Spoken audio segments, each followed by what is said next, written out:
Introducing AJ Beaver.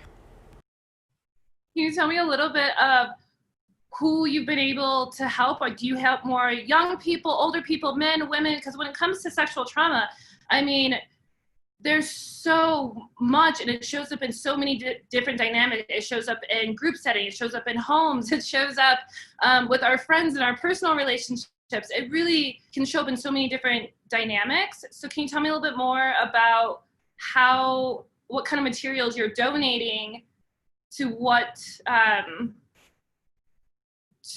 to, the broad topic of just all the different types of people that this topic touches? Sure. So I tell the Red Light Love is specifically for women of all ages. So I've worked with women, probably youngest I've worked with is about 21. So I'll be honest, it's probably not into the children's arena yet. However, I do work with organizations that work in sexual trafficking for children and been able to donate my books to them. My book is typically one of those resources that I tell people age 18 and above would be the readership of that. I liken it to the movie Dirty Dancing. So if you watch the movie, then you're able to read the book because it deals with those more adult topics. But specifically, I work with women. That is my target audience. And I've worked with women all the way up to my oldest client was 75. Oh, wow. Yeah. That must have been, there's just so much to unravel. Yes. The age of 75. And for those of you who don't know, AJ's book is called You and I Inc. And it's really exploring your own personal journey of really coming of age and your sexuality. Can you tell me more about that journey? Sure. So growing up, I grew up in a very Christian home. So around the topic of sexuality, it was very repressed. It was very shameful. There was a lot of guilt. We didn't talk about sexuality. However, we talked about it in a way that we talked about others' sexuality. So for instance, I grew up in a family that was very open about judging other women and how they, chose to sleep with someone or be in their bodies or what they chose to wear, and how that impacted relationships. And I saw how sexuality was like this, I describe it as a weapon of mass destruction all around me, starting from my own parents' divorce from infidelity, to my youth pastor who ended up in jail because of sexual harassment, to all of these different areas. And because I was so repressed, it led me to really repress that part of myself and judge it outside of myself. And so I was very jealous. I was very insecure. And I didn't know how to really come into touch with that part of myself.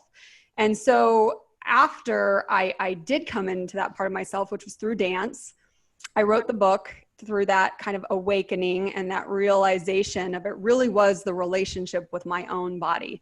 But I've been through, sexual assault myself. I've been through, having partners pornography addictions. I've been through divorce. I've been through infidelity. I've been through all of those different things. And it's just very painful subject that a lot of people don't want to talk about because there's a lot of guilt and shame and a lot of darkness around that area of our life.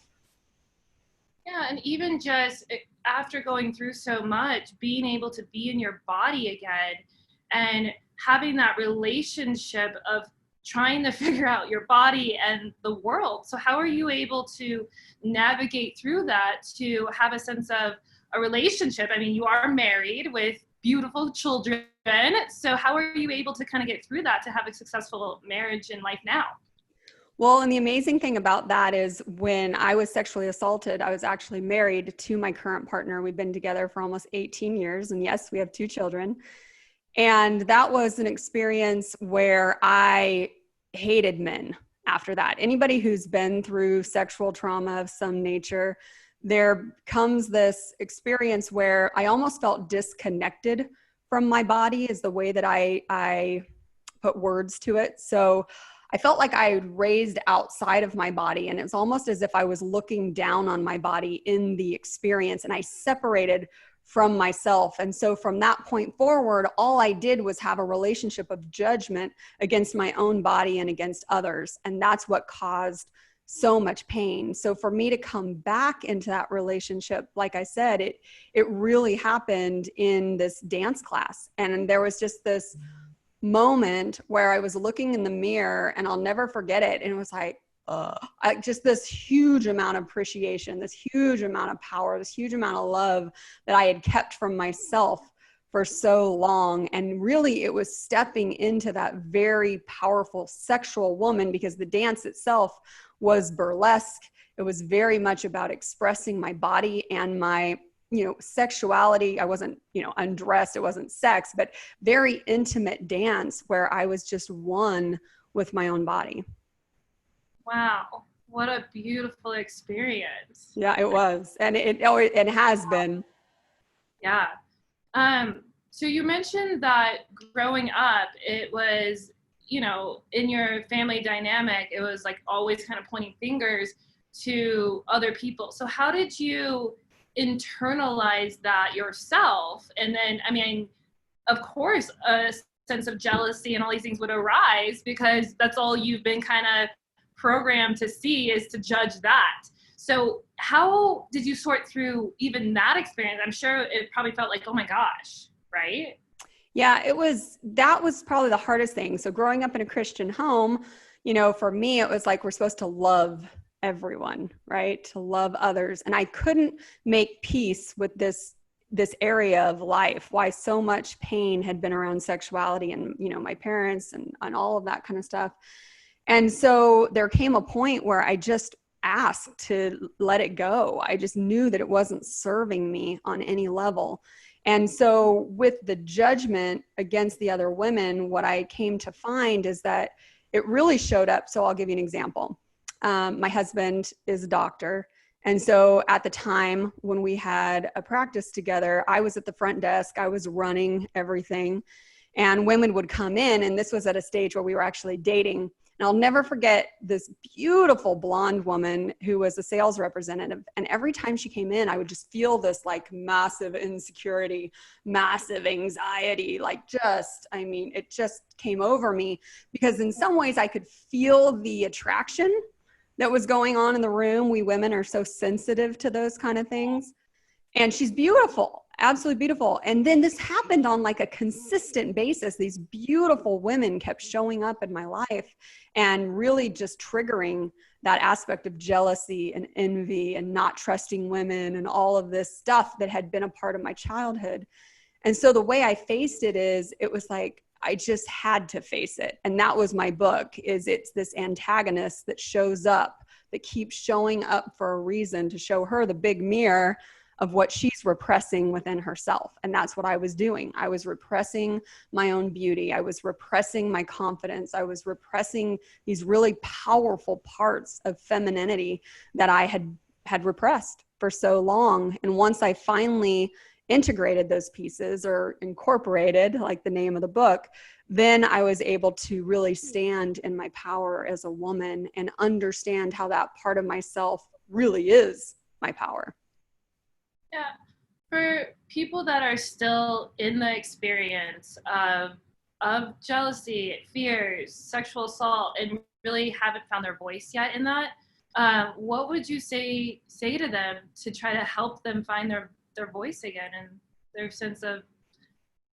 So your voice comes from being able to be connected to your body. I believe that the body is a tool of communication. And so when those traumatic experiences happen, like I said, I felt like my soul literally left my body. Now looking at that experience, I see it as almost a protection. But at the time, I didn't understand that, and I didn't have a voice. In fact, when it was happening to me, I couldn't even speak. And that was part of the problem. So finding my voice was really about trusting myself. And that, again, is an area where I was repressing, because I was blaming men for all the trust that I wasn't having within myself. And so once I understood that my body was a tool of communication, that I could live presently in my body and be vulnerable to life, to be able to accept the pain and the pleasure and understand that it's all working for my good, then I was able to really connect to my voice, because I grew up as a people pleaser. And a lot of times this happens because, we just started looking for love.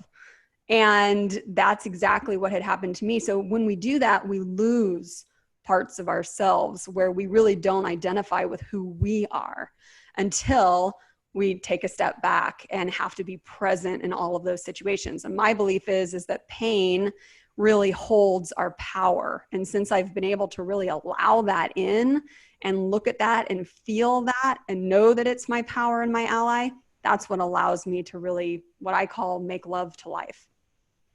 I love that. And it's such a powerful experience to really take that back. I mean, and really that journey of, like you were saying, like the shame, the trust, how do I now interact with my own trust? And you got it through dance, which is beautiful because it's such an expression of our feminine nature. Yes. And talking about feminine nature, also owning that is part of that, right? Part of our feminine nature is really owning that power. Can you tell me some things going kind of even beyond with that power, what that has brought to the prosperity of your life? Oh, absolutely. So the prosperity of my life, I'll share with you a really fun story. So the way I was able to tap into this is I literally had to come to a rock bottom in my life where I had been in relationships, people pleasing, not getting the love that I deserved or wanted. And then I got into my second marriage with my husband that I'm with now, and I did the same thing. It was like, here I was, this very strong woman before I got married, and all my boundaries seemed to disappear, and all these red flags started coming up. Well, then I got to this point where, like, life literally almost blinded me in my left eye. If we look at the association of left side of our body and feminine, there's something I wasn't seeing. And it took me to be in bed for 3 months, literally 22 hours a day in bed after this eye surgery, to be able to look at my life differently. And in that time period, what I was able to see is that I was not holding clear boundaries for myself in that relationship. And so I found that there was this part of myself that I could trust. And as I started to listen to this voice, what ended up happening is I trusted it. And at that point in my life, I had nothing to lose. So for me to listen to this part of myself was like, yeah, if he walks away, if we lose the business, if whatever happens, you know what? I'm going to trust that this part of myself is speaking the truth. And so then what do you do in order to trust yourself? You act on it. And so then I acted on the information that I had. So then the prosperity came because after, I'd say about a year of really setting clear boundaries, my husband started to go, wow, you were right on about that. And so I started to call it my intuition, is the way I explained it. And then a couple years passed, he goes, wow, you were really right on about that. We women have these intuitional thoughts and feelings. And so we started to build our business based on that model, and the sky's the limit in terms of prosperity that we've been able to create in our lives. But it was very based on me trusting myself and holding those very clear boundaries in my relationship and then acting on it. Because one of the things I believe is a lot of people think love is just emotion and thought that we have. And so we look for more experiences of love to be inspired. But the truth is, I believe our bodies were created so that we can actually sit, envision ourselves in our experiences before they happen as powerful creators, feel the energy of love and emotion, and know that that's how we're supposed to act. So that when we act, we have this knowledge and we have this like measurable outcome that we're actually making progress in our life. And a key thing I've heard you say is that measure, right? Which is desire. And so, and desire plays a huge role on our whole life and that trust. Because I mean, Yes. and desire is trust too. So when it comes to desire, even both swings of it, even having the emotions come up and then also being able to find peace with those emotions, how does desire play into all this for you? Desire is a huge piece of it. So you have to be able to feel desire. So most people, when they go to create what it is that they desire, there's this huge gap between where they're at and what they want. And when most people see that gap, it's intimidating. But the truth is, in the gap is where our power's at, because it's actually a part of ourselves. So just like I was repressing that part of myself that I kept seeing in all these other women, once I reclaimed that part of myself, it gave me those gap pieces to be able to be a public speaker when I couldn't have been on camera 3 years ago. I mean, I was in tears when someone would ask me about the book. Yeah. So our personal development, I believe, is through desire. And so if someone, let's say, wants to lose 10 pounds, right? But they have this limiting belief that they can't lose 10 pounds and it's not going to happen, then what's happened is there's a block between where their limited belief is at and where their emotion is at. When they feel that trigger, they can't feel desire. So when you can get really connected with those two parts of ourselves, our mind and our body, and be really vulnerable, then that allows us to actually circulate the energy of desire within inside of us. Yeah, and I think it's also just about kind of what you just said was also that honoring yourself. You were able to really starting to trust yourself, which is honoring yourself. And then from there, it just kept on continuing, showing evidence of that love for yourself. Yes. And that goes back to also communication within ourselves, right? Yes. And having communication and honoring the communication that's going on. I think a lot of times with sexual abuse, it can become cloudy with honoring those emotions and really trying to figure out where we stand in that. What are some things that you would tell people to try to help them honor themselves during those challenging times? So recognize that it's a trigger and that it's pulling back a memory from the past, and it's feeling like your body and your mind don't know the difference between present reality and different time periods. So what's happening is it's this trigger, but in order to move past it and, let's say, be intimate with your loved one, even when triggers might be coming up, it takes a moment of getting present in your present moment. Look at something, feel something, get grounded to where you're at, and recognize that you're safe, that you're loved, that you're cherished, and allow yourself to really go into that space of self-love so that you can really receive pleasure, because that's what the feminine energy is all about. And what I find typically happens in those situations is that there's a block to receiving pleasure. And a lot of women have done that. And a lot of times sexual trauma can actually be one of the things that amplifies that block, because perhaps, and this is something that a lot of people don't talk about, perhaps there might have been some amount of pleasure, being you got love, or, you know, some women get wet when they're molested and they don't understand why their body would do something like that. There's just other things that could be shutting that down that they may not even be aware of. And it doesn't have anything to do with them. Right. It's just your biology as a person. And I know that you don't specifically work with children, or you're not there yet. But also, what are your thoughts on, sexuality comes up at a very young age. We, as kids, we touch ourselves and we explore. And then growing up, and like you probably did that when you were younger, we all did. And then as we grow up, also in the family dynamic that you grow up in, how did that all play a factor in your outlook? Huge.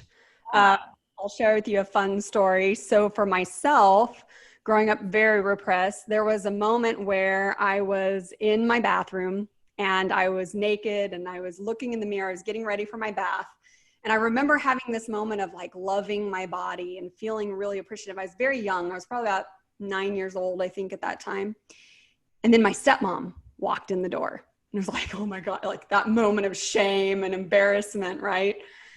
And what happened is I got off the toilet, I ran down the hallway, got dressed, ran down the hallway, and I'm like, I'm so, you know, she goes, we don't have to talk about it. Like just literally put her hand out and said, we don't have to talk about it. And in that moment, I made an association with that. I created a story in that moment that I wasn't supposed to talk about sexuality. So, and I wasn't supposed to talk about loving my body or any of those things. So I shut that down. But then when I went back and I looked at that experience from a different perspective, I saw how her perspective was she was walking down the hallway. She didn't have any intention of walking, you know, in and seeing what she saw.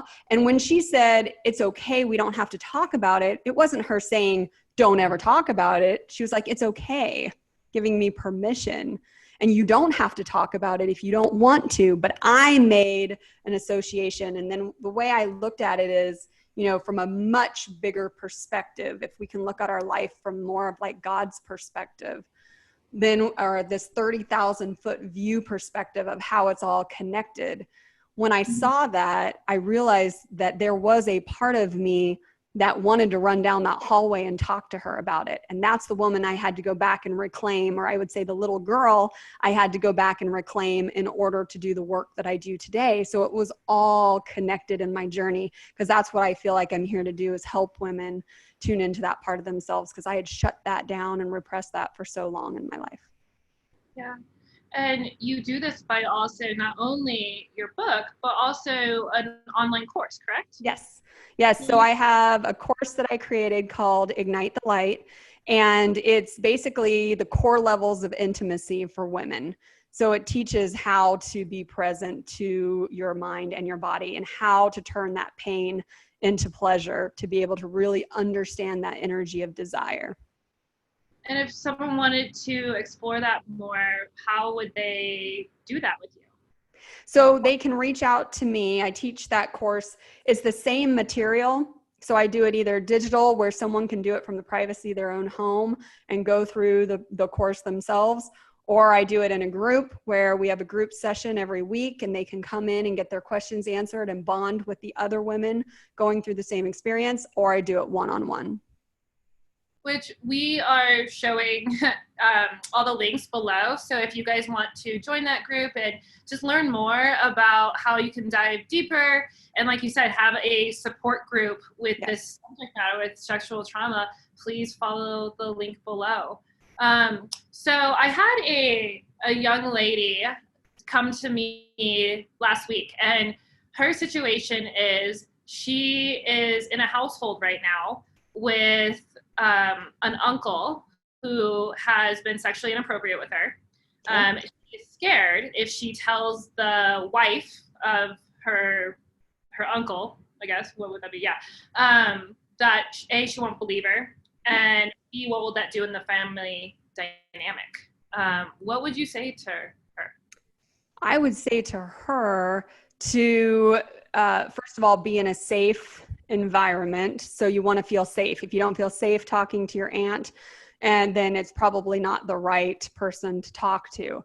But if there is someone safe in her life that she can speak to and know that someone's there and can listen to her and respect her, and to respect her body, and to be able to set very clear boundaries with her body, then that's what she would need in that situation.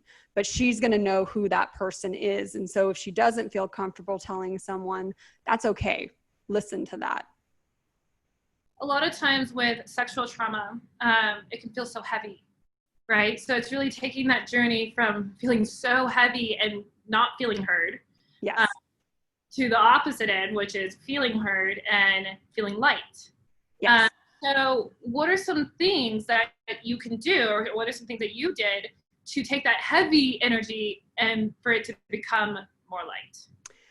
So, and I'll answer both of those questions. Actually, a story came to my mind as you were asking that question about the young girl.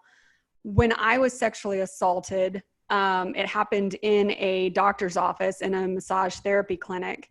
And afterwards, I remember being so shocked and so disconnected from my body that I actually paid for my treatment. And I wasn't going to go home and tell anyone. But like I said, I was married at the time. So I came home. We were on vacation. I came home. I sat in the hotel room. And I remember just being, just like when it happens, you don't even know where you're at, what's going on, how to take care of things. So if women are feeling that way in that situation, that's exactly what they're experiencing. Reach out to hotlines, reach out to a therapist for PTSD. Like that's why mental health and those things are available. And I believe I don't have any links right now and I don't have them memorized, but I can share some of those with you where you can feel safe to have this conversation. But for myself, my husband came home and he's like, we need to call the police. I wasn't even ready to like press charges there. It's this weird place that you get into because as a woman, I was thinking, what did I do to bring this on? What did I do to create this? And so there's that guilt. Then there's that shame of repression. And then there's that shutting off the voice because you don't even know how to explain what just happened. So taking that really, really heavy energy of pain, the way we really move through it in just kind of a short way of like giving someone, actionable steps that they can do now is being able to speak your voice and have a safe place to do that in. And there are several different resources to be able to have those conversations. And what if it's also a dynamic where you are in a relationship, right? You're in a relationship now, but you've experienced that kind of stuff in the past, so you do have that PTSD. How would you suggest that partners now, a new situation comes in, how would you suggest they handle that and work through that? That's a great question and one that I've received often. So oftentimes what will happen is a woman either one, won't know how to receive pleasure or something will trigger during an experience of intimacy with their new partner. And, they feel like it's causing a disconnection between the two of them because they can't get present in their body or they're mad at their body because they can't experience an orgasm, whatever it might be. And in that situation, the best way to handle it is to, again, just be honest and share the experience as if it's not really, the way I explain it is by writing my book, I got to see myself as a character. So oftentimes I'll have women look at their life that way or their life experiences. And when you can step out and see your situation from a place of observation, it disconnects you from a lot of that judgment that can come on. So when a woman is experiencing that and she's in a loving relationship and a loving partnership, somebody will hold that space for you. But I'll give you an example of someone who didn't. So a woman who she was very vulnerable, shared the experience, and he ran. He's like, I don't want to have anything to do with a woman who's been through sexual trauma. Well, here's how I explain it. Probably what happened to him, and this is just a speculation or my own hallucination of the experience, is that he probably had a partner before that had been sexually, in some type of sexual trauma, and it disconnected him from his partner. And so rather than facing it and helping her through the process, he just wanted to run. Well, that shows really what an individual that is. And so I told her, I said, that can feel like another sexual trauma. That can feel like another trauma to the self. But when you look at it as everybody has these stories and how they're attaching to those stories is how they're creating their reality. So for her, she was able to take that in and go, you know what? I told him exactly what I needed. I was honest. I shared my heart. That's true love. And whatever they do with that gift is up to them because other people outside of us have free will. And that to me was, that was her biggest aha from all of that. And it opened her up to be able to have more healthy relationships as she made that change within her. Beautiful. And I think another thing to mention is these processes happen slowly. And we also have to have partners, right, that can meet us, like you were saying, holding that space and being patient and really being slow with our emotions, right? And being present with our emotions. And tell me some things that you and your partner were able to do to work through some of those things, as far as your husband showing up to be present for you. Yes. So again, I had that trusting relationship with my husband at that point in our relationship, but I was angry at men. So when the situation came up around sexuality, intimacy, it was like, men just want women and it's just all about this. And so then my head would go into that space, and then it wouldn't really allow my body to enjoy the experience. And I was just doing it to, as a marital duty kind of thing. Yeah. And the way I was able to work through that was, that's really where I started to have this expansion of understanding my own mind and body, because that was a lot of my journey. It was well before I wrote my book. So at that time, the way we dealt with it is I was learning. I was trying to understand all of these aspects of myself. Now, what I would tell a woman who is in a trusting partnership and something like that would occur would be to be able to recognize that whatever is playing in the mind is a movie theater. It's the screen, and whatever we're attaching to is creating the feelings in our body. But the way a woman can really hold that space for herself in intimacy is to understand that, and I know I trigger a lot of men when I say this, but a man doesn't give you an orgasm. So what happens is it's because you're so connected. And I believe that's the spiritual aspect of sexuality, which is kind of a whole different topic of conversation. But when a woman can be so present in her own temple and then share that, once again, from a space of, I love you, I'm sharing this with you. Usually men don't complain when a woman's enjoying the experience and pleasure. But for her, she's safe in that container of knowing that that's actually an experience that she's having because she's allowing herself to receive. And I think that's so important, allowing allowing someone to be able to be present, because with sexual trauma, that's the one thing that's robbed. Yeah. Is that sense of allowing yourself to have the boundaries you have, allowing yourself to express yourself, just allowing, like you said. Give me some examples of a healthy sexual relationship and a non-healthy sexual relationship. So my belief is everything starts with intention, and that sex is based on consent. So the way I look at it, I view my husband and I as a healthy example, since this is what I teach, this is what I live.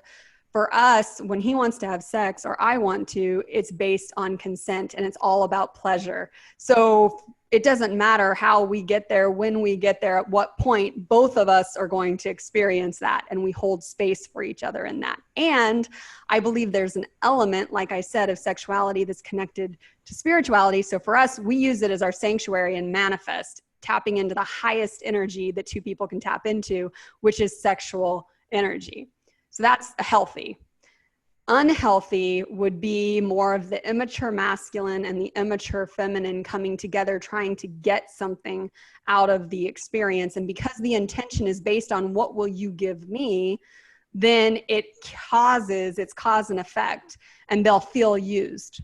And that to me would be the unhealthy experience, because it's not based on love and what can I give you and what can we create together and how can I look at you with so much awe and respect that I actually feel myself in the experience. It's what can I get from you? And a lot of women feel that because they're looking for love, but it doesn't come from the experience of sex. It comes from opening up to that love within. And one thing I heard you say is, which you also kind of mentioned in your book, You and I Inc., is the ghost, right? The ghost that trailed behind, and where you can get some of these feelings of not really, like that sense of trauma and PTSD and all the things that come up is the ghost. Yes. Right? Yes. And that being said, it's really about, and correct me if I'm wrong, being able to, like we've been talking about, about having the gap, which is kind of like the ghost, following, having that ghost become whole again. Yes. And so the ghost represents the memory of the past. And the way I explain it is it could be anything that causes any type of pain, because it's that I use the term root painful thought. It's like it's always there. So for Linnea, it was I don't trust men. That's the whole journey. Will she ever trust a man? That's what the book is all about. And at a certain point, it affects her body. It affects her reality. It affects her perception of her reality. And so this ghost is representing this attachment that she can't get rid of this thought, but she wants to because she desires to be in a faithful, committed partnership. Yeah. So the ghost really represents this attachment. And if you look at it, it was a metaphor based on how our beliefs can become so real to us, like, I can't lose those 10 pounds. Well, then you're not going to. But when you can see it as an attachment and something outside of you, that maybe your mom had that same thought, or maybe your grandmother had that same thought, or a past life, whatever you want to look at it as, then that's how we're able to not judge ourselves so much and really just investigate where the story is taking place. Yeah, and I also think having all those different outlets, like you found that outlet through dance, right? So you were able to even express parts of the ghost, parts of that through your expression in dance. What are some other things that could be ways that people can express and get some of those emotions out? Great question. So one of the things I have the women do in order to connect to their emotion, to feel that pain, is to heal it. So I explain it as emotions are almost on a pendulum. And so in order to break through that really dark emotion that we don't want to feel and we may be repressing on some level, we have to feel it in order for it to swing back through to feel the more pleasurable emotions that we all desire to feel. And so one of the ways you can express that is creatively. So write, journal, go for a run, turn on music. What I share is to turn on music for 2 minutes that really expresses the emotion that you're not wanting to feel. Maybe it's anger, maybe it's jealousy, maybe it's sadness, maybe it's grief. Allow your body to process the emotion creatively, and then that's what allows it to pass through, because you've been truthful and honest with the emotion, and that's what allows the energy to change. So yeah, go for a run, anything to move your body. And some of that, when I say creatively, I mean, you could literally be doodling on a piece of paper, but a lot of times music is the greater enhancement of those emotions. So I'll use music and then creatively express with my body. And in the book, Linnea, her big moment of expressing is literally just collapsing to the floor and crying, but really allowing herself to express. Yeah.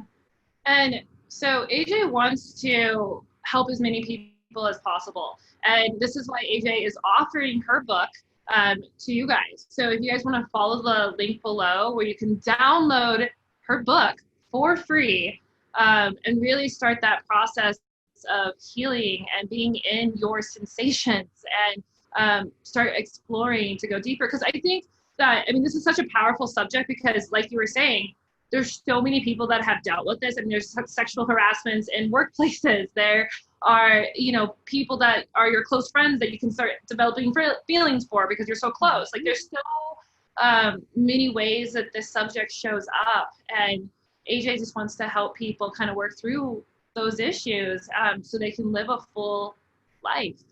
And that's a great point, because typically what happens with a woman who's been through sexual trauma is one of two things. Either it becomes repressed or it becomes almost promiscuous. And like you said, that energy starts to use the person where they feel attraction. So they feel like they just have to act out on that because that's love. When really what's happening in that experience is that they're looking at a part of themselves, a greater aspect of themselves that they haven't been able to connect with within. And they think that by being with this person, it will bring wholeness. And that's not how it works. And I think that's so powerful what you just said. And I'm going to take it one step further. Also, being me personally, a person that's extrasensory, being a person that can literally pick up other people's sexuality from a male or a female, And being like, so with me, it's like I can connect to that person's vibration. And then when I was younger, it was confusing. Is this my vibration or the other person's vibration?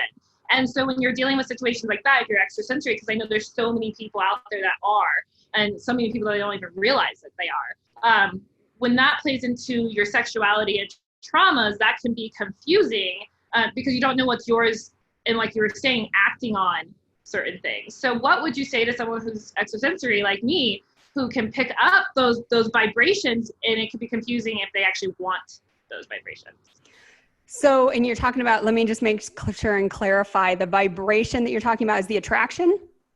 The attraction vibration, the sexuality, and then knowing if this is what you truly want to act on, or is it something that you're just picking up vibrationally, but you're not really putting the understanding and the clarity behind it. Okay, so give me an example. So for example, would be someone that has sex with someone that they don't actually want to have sex with. They feel repulsed, but then they do these actions anyway. Yeah. So, and then how that affects them sensory because of their own, how they take that on, that energy. So in that case, then when someone has sex or any action, it doesn't matter even around sexuality, anything you do that goes against what your own intuition is saying not to. So I'll give you a great example. I was in a situation where I was very attracted to someone, but my body said no. And so if a woman is experiencing that and in her head, she's saying, but I should be because this is the energy that I'm feeling, that's the energy using the person versus allowing yourself to feel the energy because that's life force energy. But what is it? If your body says no, then if you go against that, you're really going against a part of yourself. And so then it feels guilty and shameful because it's an infidelity to the self. But when you're in a situation like that and you can feel that vibration, that's magnetism. And that's how we were meant to be created. And so Ignite the Light is all about accessing, harnessing sexual energy in order to transform our lives. Because when we can tap in to that feeling of desire and not have a story around it and just be present to sexual energy, then all of a sudden it stops being about sex and you start to see sexual energy and magnetism of masculine and feminine just in our own nature, in our own world. Yeah, and one thing you said earlier is also realizing the movie, right? That's playing. Yes. And then I also think with sexuality, it also comes to, because I mean, with the healing, right? You go through the grief and then you have to understand it. And then before you actually get to the point of forgiveness or anything, you really have to have the clarity before you can get there. And that whole process and that journey, which is beautiful. And that's why I really love your work and what you're doing. And I also wanted to mention, when it comes to being sexually suppressed, it also shows up, I mean, AJ goes towards women, but it also shows up in the transgender community. Absolutely. I mean, it shows up everywhere. It shows up with men, it shows up with women. And so we're not, I just want to make sure that we're not secluding that. Obviously, it's also something that is really big and it's a subject that should be touched on. And this is why I love your work, is because it's just something that we all have experienced on some level. And I want to thank you for doing that work, because it's not something that's normally talked about, and it's something that should be normally talked about. It's not something that it should be scary. It should be something that we should be able to unite our light in and be able to go forward. So thank you. You're welcome. And thank you for bringing up that point, because we all as individuals have masculine and feminine energy within us. And so you're right. That's what most people get confused around. But sexual energy is just the polarity of those two energies within being manifested without. And not shaming it and not feeling like it's something you can't express. No.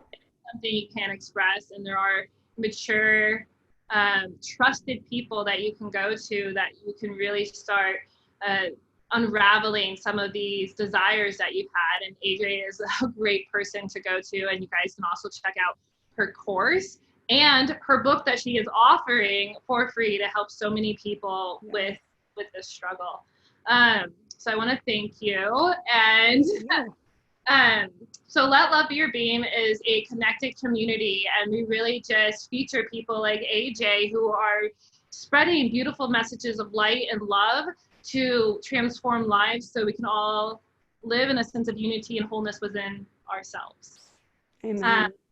Yeah. So thank you, AJ. And is there anything you would like to add or mention, or?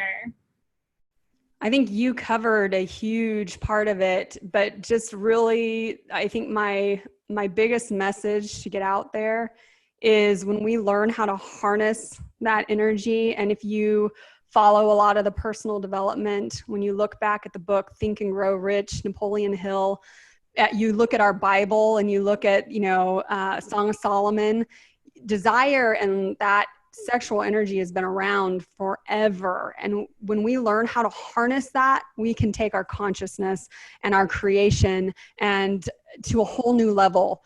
But with great power comes great responsibility. So there you go. That was so great. And mind, body, spirit, emotion, soul. So we can really just ignite our light and beam our light. Yes. Thank you. Bye. Thank you. Can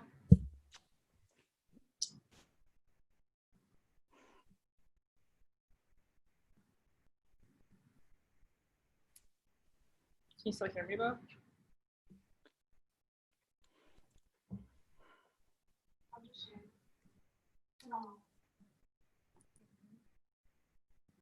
Can't hear me?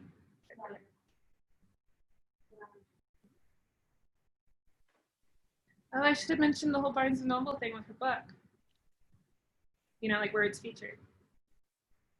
On here, it says this meeting is being recorded.